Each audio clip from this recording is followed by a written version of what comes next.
Hello everybody and welcome back to Ant Holleufer. Today we are taking a look at our Camponotus Vegas colony, which we haven't checked on for a while. But this is the colony. They are currently living in their test tube within their outworld, and today I would like to try to make them move a little. Since last we saw them, they had around 8 workers. Today they have grown to around 10 workers I've counted at the highest, but over the winter and the hibernation, they have died around the same pace that they have gotten new workers.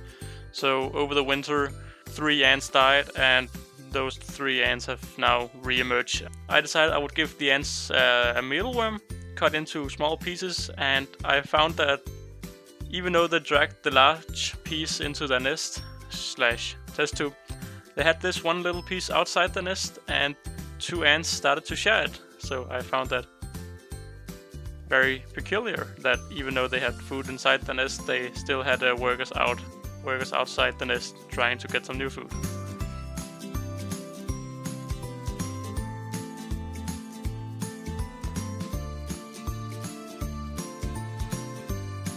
So within the nest you see that they have dragged this large tail inside their nest, and I was a bit surprised to see that the queen didn't care at all. She knew her place and she knew it wasn't her job. Under the test tube there's a heat mat, and that's just because I've turned it on a little bit every day so they wouldn't be too cold in the winter. So what's very fun to see that the queen didn't get any food as far as I could see, but I did get this very nice clip of the 2 workers doing some trophallaxis, which is the words for ants sharing food within their social stomachs. And I would guess the one worker has gotten the food and it's just sharing it to the rest of the colony. And it's also the other workers who then later on share it to the larvae, as you can see right next to them. But it was very fun to see that the queen just didn't get any of all this new mealworm. But at last I did see the queen get some food as well.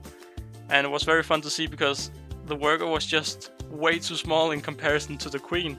And this clip just here, it's just very fun to see how large the queen is. These Camponotus ants are already huge compared to all my other ant colonies. I mean, my Camponotus worker in itself is, I think, as big as the Mesobarbarus queen. I'm not quite sure. As I told earlier, today we're here to try to make the ants move. So the setup now looks like this. Their primary nest is behind this red transparent plastic, and then I have put their outworld on top of a bit of white tongue so they don't have to crawl that much up. So their new nest is made by Ant Store, and they sell it as something called DIGFIX. And it is a very light material, which you can see I have used my fingers to get it down, and that's broke it a little bit. And it is a very soft material, and when I watered it, it was just so satisfying seeing this water just spread.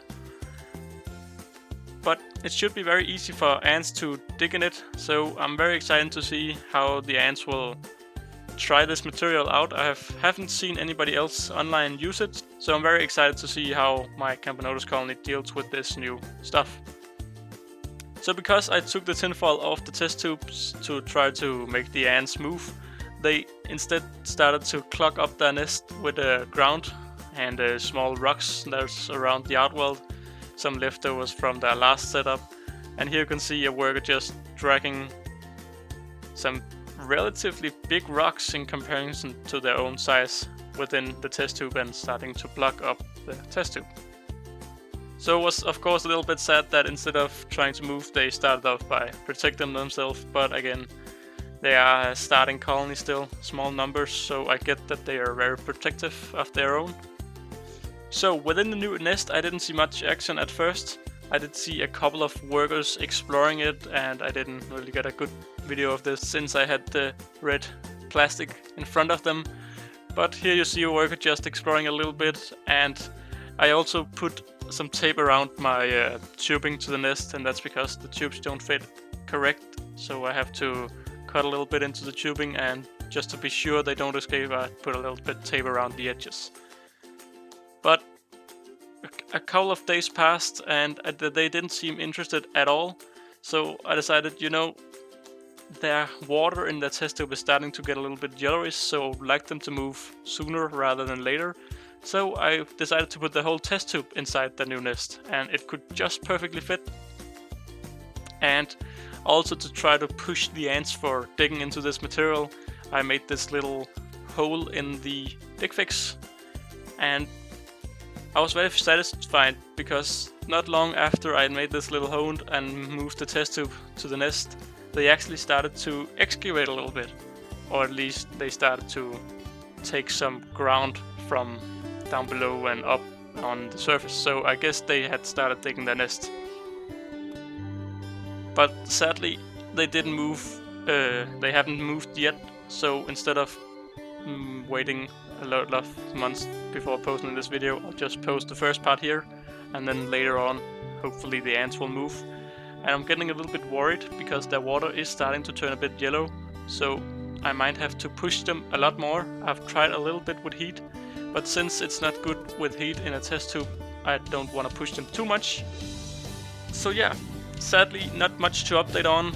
The queen, right before I recorded this clip here, the queen did lay a lot of eggs, so there's around 10 eggs already just newly put down, and will hopefully grow into larvae within the next weeks or month, and then we should have a little explosion in numbers. Hopefully the colony won't die as quick as they grow this time. And yeah, sadly not much to update on the Camponotus Vegas colony, but I hope you liked this little video, and if you want to see more of this Camponotus Vegas colony, stay tuned because I'll try to update you as soon as they have moved or done something. So yeah, don't forget to like and subscribe, and I'll see you in another video. Bye!